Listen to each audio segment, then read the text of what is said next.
ఒక సిట్యువేషన్ అనమాట. చాలామంది చూస్తే ముఖ్యంగా మనకు టౌన్స్లో షాప్స్, కిరాణా దుకాణాలు కానివ్వండి, లేకంటే మెడికల్ షాప్స్, వాట్ ఎవర్ అండి. సో వీళ్ళేంటంటే మీరు అన్నట్లుగా ఈజీగా ప్యాకెట్ ఓపెన్ చేస్తే మనకు దొరికే స్నాక్స్ కానివ్వండి, ప్లస్ అవేంటి కొంచెం ఉప్పు కారాలు మనకు రుచిగా అనిపిస్తాయి. అండ్ కొంచెం మినిమం తినాలని అనుకుంటాం, కానీ అది తినే కొద్దీ ఏంటంటే స్టాప్ చేయలేం, రెసిస్ట్ అయిపోవాల్సిందే అనమాట. లేదా ఆ ఈవినింగ్ అయ్యే తలికే ఆ సందు చివరిలో ఒక బండి మీదనో లేదా షాప్లో మంచి ఆనియన్ సమోసాలు లేకుండా ఉంటే బజ్జీలు, మిర్చి బజ్జీలు ఈ వేయటం స్టార్ట్ చేస్తారనమాట. జనరల్గా మీరు షాపింగ్ సెంటర్స్లో మన టౌన్స్లో గమనించారంటే ఆ స్మెల్ మొత్తం వస్తూ ఉంటుంది. సో ఇతను తినకూడదు అనుకున్నా సరే ఆ స్మెల్ ఏంటంటే ఖచ్చితంగా మనకి ఆకలి పుట్టించి తినాలనే కోరికను ఎక్కువ చేస్తుంది, టెంప్ట్ అవుతాం. ఆ సందర్భంలో మనం ఆ ఐటెం తినలేదనుకోండి, అసలు మనకు కంఫర్ట్గా ఫీల్ అవ్వం. నేను ఇంత చేసి మనం ఇంత కష్టపడి మనకు నచ్చింది మనం కావాలనుకుంది తినకపోతే ఇంకేం లైఫ్? ఏదో ఒకటి పొట్టలో పడితే కూడా గ్యాస్ట్రిక్ ప్రాబ్లం ఉందని తినేస్తూ ఉంటాం. ఎగ్జాక్ట్లీ. అది తింటే మంట అవుతుంది పొట్టలో అని తెలిసినా సరే అది తినేసి మళ్ళీ గ్యాస్ ట్రబుల్ టాబ్లెట్ వేసుకుంటాం. కానీ మీరు కూడా చెప్తారు కదా సార్, టైంకి తినండి, ఏదో ఒకటి ఖాళీగా ఉంచకుండా అని చెప్పి స్నాక్స్ కూడా తినండి అంటారు. బట్ ఆరోగ్యకరమైంది తినటం ద్వారా మనకు పౌషక విలువలలో లాభం కలిగించేటివి ఎంపిక చేసుకొని మనం తెలివిగా తినాలి. ఏమున్నాయి సార్? అంతేగాని కనపడిందని, అందుబాటులో ఉంది కదా అని ఖాళీగా కడుపు ఉంచకూడదు అని, లేదా చవకగా వచ్చిందని, లేదా రుచిగా ఉందని తీసుకోవటం రైట్ కాదు.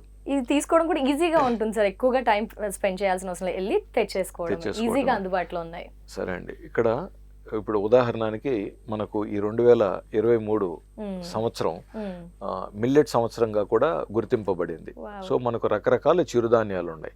సో మీకు నిజంగా స్నాక్స్ అంటే అంత ప్రాణం అనుకున్నప్పుడు వారు ముందస్తుగానే ఇంట్లో చేయించుకొని లేదా మీరు అతనికి చేసి పెట్టి పంపించడం చేయాలి. సో మనకు చిరుధాన్యాలతో మనం ఏమన్నా చేసుకోవచ్చు.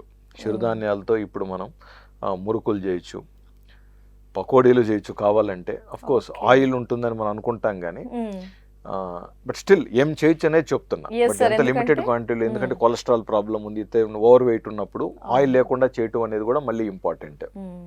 బట్ ఈ పర్టికులర్ వీళ్ళు ఇష్టపడుతున్నారు అంటున్నారు కాబట్టి తర్వాత స్లోగా వీటిని కూడా కట్ డౌన్ చేసుకుంటూ ఇంకా హెల్తీగా ఎలా చేయొచ్చు. ఎస్పెషల్లీ తన కింద కమెంట్ పెట్టింది వెజిటేరియన్స్ అని చెప్పింది సార్. ఎస్. సో వితౌట్ ఆయిల్తో కూడా ఎలా చేయొచ్చు అనేది నెక్స్ట్ లెవెల్ అనమాట. ఎయిర్ ఫ్రైడ్ కానీ, బేక్డ్ కానీ ఇట్లాంటివి కూడా తయారు చేయొచ్చు. సో ఈ మురుకులు అండ్ ఎనీథింగ్ మీరు ఏ ఐటెం కావాలనుకున్నా కూడా చిరుధాన్యాలతో మీరు డెఫినెట్గా ప్రయత్నించవచ్చు. సో మనకు శనగపిండితోనే చేయాలనో, మైదా పిండితో చేయాలనో, లేదా వాట్ ఎవర్ ఇట్లాంటివి కాకుండా చిరుధాన్యాలకు సంబంధించింది, లేదా మనకు ఈవెన్ జొన్న పిండి, పచ్చజొన్నల పిండి, సజ్జ, రాగులు ఇవన్నీ కూడా మనము వాడుకుంటూ కూడా తయారు చేసుకోవచ్చు. అంతేకాకుండా రోజు ఇట్లా పిండి వంటలకు సంబంధించింది కాకుండా కొంచెం ఫ్రెష్ వెజిటబుల్స్కి సంబంధించింది, పండ్లకు సంబంధించింది కూడా తీసుకోవాలి. అంటే చాలా మందికి ఇలాంటి వాళ్ళకి మలబద్ధకం కూడా ఇబ్బంది ఉంటుంది. మనకు డైలీ అట్లీస్ట్ ఒక 100, 150, 200 గ్రామ్స్ పచ్చి కూరగాయలు కానీ పండ్లు కానీ తినకపోతే మనకు ఈ ఇంటెస్టైన్స్ కదలిక అనేది చాలా కష్టం అండి. ఎంతసేపు మనం ఓన్లీ అంటే ఈ కార్బ్ కానివ్వండి, లేకనంటే ఒట్టి పిండి వంటలకు సంబంధించిన ఆహారాలు తీసుకున్నప్పుడు మలం అనేది ఏంటంటే మళ్ళీ అంత టైట్ అయిపోతుంది. అందులో ఫైబర్ రావాలి. ఇప్పుడు కీర, క్యారెట్, టమాటో, లేకంటే వాటర్ మెలన్, పైనాపిల్. ఒకవేళ మీకు వాటర్ మెలన్ కానీ పైనాపిల్ కానీ కొంచెం తీయగా ఎక్కువ అనిపించాయి అనుకోండి, కొంచెం తక్కువ క్వాంటిటీ తీసుకోండి. జామకాయ, యాపిల్, తర్వాత ఇట్లా రకరకాలుగా అట్లీస్ట్ ఎవ్రీ ఆల్టర్నేట్ డే అన్నా మీరు ఈవినింగ్ పూట వెజిటబుల్ సలాడ్ తీసుకోవాలి. రోజు నేను ఇలాంటి కారం తింటేనే నోరు కంట్రోల్ ఉంటుంది. కరెక్టే, బట్ ఒకరోజు మనం డెఫినెట్గా మన లైఫ్ని అండర్స్టాండ్ చేసుకోవాలండి.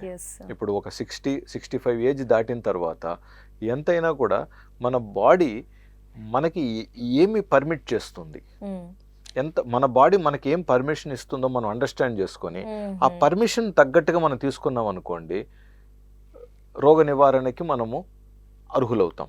అవును.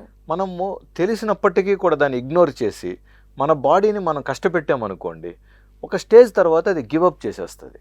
ఓకే. అప్పుడు మళ్ళీ మనం మెడిసిన్స్ తీసుకోవాలి, అవును. టెస్ట్లు ఎక్కువ అవుతాయి, ఉన్న షుగర్ మందులతో పాటు ఈ అదనపు మందులు కూడా యాడ్ అవుతాయి.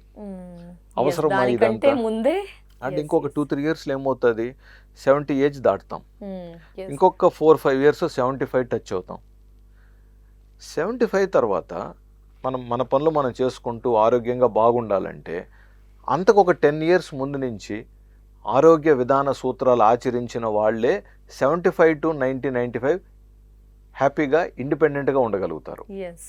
ఇప్పుడు ఉన్నాం కదా, పర్వాలేదు కదా, నేను చేసుకుంటున్నాను కదా, ఐ మీన్ నేను తింటే ఏమి అని మనం చేసామనుకోండి, ఈ వెయిట్ వల్ల వీళ్ళకు మొబిలిటీ మళ్ళీ కష్టాలు వస్తాయి. వాళ్ళ సొంత పనులు వాళ్ళు చేసుకోలేక ఇంకొకరి మీద ఆధారపడాలి. అప్పుడు చిరాకు ఏర్పడుతుంది, సహనం తగ్గిపోతుంది, నిరుత్సాహం స్టార్ట్ అవుతుంది. అక్కడ కష్టం అండి పేషెంట్ వైద్యం చేయటం. మనకు కూడా డాక్టర్గా చాలా కష్టం. చాలా వాళ్ళ కౌన్సిలింగ్ చేయాలి, ప్రోత్సహించాలి, చాలా మనం ఎఫర్ట్స్ పెట్టాల్సింది ఉంటుంది. సో అంత దూరం తీసుకెళ్లకుండా, వ్యాధి ముదిరేదాకా దాన్ని నెట్టకుండా, ఎంతైనా కూడా ప్రివెన్షన్ లేకి కూడా ఆలోచించాలి కదా. ప్రివెన్షన్ ఈజ్ బెటర్ కదండి. గోరుతో విధాన్ని గొడ్డల దాకా ఎందుకు తెచ్చుకోవటం. కాబట్టి ఎంతైనా కూడా మీరు అతని డాక్టర్తో కూడా ఒక మాట ముందుగానే చెప్పి, సార్ ఇలాగ ఇతన్ని ఇలా తీసుకుంటున్నారు. కొన్నిసార్లు ఏమవుతుందంటే, ఇప్పుడు భార్య పేషెంట్ భర్త కూర్చున్నప్పుడు తన ముందు చెప్పింది అనుకోండి, వీళ్ళు కంప్లైంట్ లాగా తీసుకొని కోప్పడతారు. మా ముందే వీళ్ళు తిరిగి వాళ్ళని అరవటం జరుగుతూ ఉంటుంది, లేదా నెక్స్ట్ టైం నుంచి వాళ్ళని తీసుకురారు. ఇలాంటివన్నీ జరుగుతాయి. బట్ ఇద్దరు కలిసి రావటం డాక్టర్ కన్సల్టేషన్స్కి చాలా ఇంపార్టెంట్. ఎందుకంటే ఆ 5 minutesలో మేము ఏమైతే సలహాలు చెప్తామో, ఒకే వ్యక్తికి చెప్పినప్పుడు ఆయన 1-2 మర్చిపోవచ్చు పాయింట్స్. బట్ ఇద్దరున్నప్పుడు ఇద్దరికి అర్థమయ్యి ఇద్దరు ఆచరించడానికి బాగుంటాయి కదా. ముఖ్యంగా నేనేం చేస్తానంటే ఇద్దరిని ఫాలో అవ్వమంట. ఒకవేళ ఆవిడికి షుగర్ లేకపోయినా సరే, ఒకవేళ ఆవిడికి బీపీ లేదైనా పర్వాలేదు, బట్ ఏదైతే ఉప్పు తగ్గించాలనో, మీరు ఆయిల్ తగ్గించాలా లేదా షుగర్ వాడకూడదు అంటానో, ఇద్దరు సమానంగా పాటించండి. సో దట్ కంఫర్ట్గా ఫీల్ అవుతారు. ప్లస్ అతను ఇగ్నోర్ చేసినట్టుగానో ఇన్ఫీరియర్గా ఫీల్ అవ్వరు, ఈక్వల్గా ఫీల్ అవ్వాలి. అది వెరీ ఇంపార్టెంట్ అండి. పేషెంట్ నువ్వు కదా, డాక్టర్ నీకు కదా చెప్పాడు, నేను తింటాను, నువ్వు మాత్రం ఇలాగే తినాలన్నారు అనుకో, అది పనిష్మెంట్ అయిపోతుంది తనకి. అలా ఎప్పుడు కూడా వద్దు. కంఫర్ట్గా ఫీల్ అవ్వాలి, అతను కూడా కంఫర్ట్గా ఫీల్ అవ్వాలి. ఈ రోజు కాకపోయినా రేపైనా లేదా ఎల్లుండైనా ఆయన రియలైజ్ అవుతాడు, చూడు మావిడ నా కోసం తను కూడా సేమ్ నా డైటే పాటిస్తుంది, ఆడ రెస్పెక్ట్ పెరుగుతుంది. సో మీరు కూడా వీలైనంత వరకు కూడా నేను సరదాగా చెప్తున్నా, బ్లేమ్ చేయకండి. పేషెంట్ పాటించట్లేదు, డాక్టర్ చెప్పినట్టు పాటించట్లేదు, ఇట్లా ఆయన బ్లేమ్ చేయకండి. ఎంతసేపు మీరు సపోర్ట్ సిస్టమ్గా యాక్ట్ చేయాలి. మీరు అతనికి ప్రోత్సాహబలంగా నిలదొక్కోగలిగితే అది ఎంతైనా కూడా ఈ రోజు కాకపోయినా రేపు వాళ్ళు అండర్స్టాండ్ చేసుకుంటారు, చాలాగా వాళ్ళు కూడా పాటిస్తారండి. కాబట్టి డోంట్ లూజ్ ద హోప్, నమ్మకం పెట్టుకోండి. సో చిరుధాన్యాలు అన్ని రకాల వంటకాల్లో కూడా వాడచ్చు అనేది చెప్తున్నాను నేను పాయింట్. అండ్ వెజిటబుల్స్, ఫ్రూట్స్ని మిస్ చేయకండి. అండ్ వాటర్ కంపల్సరీగా తాగాలండి. ముఖ్యంగా ఈ షాప్లో కూర్చొని పనిచేస్తూ బిజీగా ఉన్న వాళ్ళు ఏంటంటే, ఎక్కడ మళ్ళీ కస్టమర్ వస్తారో బాత్రూమ్కి వెళ్ళి రావడం ఇబ్బంది అవుతుంది అని చెప్పి కొంచెం రెస్ట్రిక్టెడ్గా వాటర్ ఇంటేక్ తీసుకుంటూ ఉంటారు. ఈ వాటర్ ఇంటేక్ తీసుకుంటున్న వాళ్ళల్లో మళ్ళీ స్టోన్ ఫార్మేషన్స్ కూడా ఉంటాయి, కిడ్నీ స్టోన్స్ ఫార్మ్ అయ్యే ఛాన్సెస్ ఉంటాయి.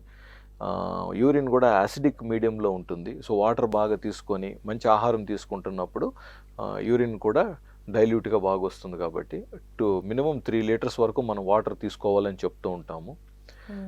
ఇలాగా కొన్ని సింపుల్ థింగ్స్ మనం కానీ చేంజ్ చేసుకొని మంచిగా పాటించగలిగితే అందరూ ఆరోగ్యంగా హ్యాపీగా ఉండగలుగుతారనేది మన నమ్మకం అండి.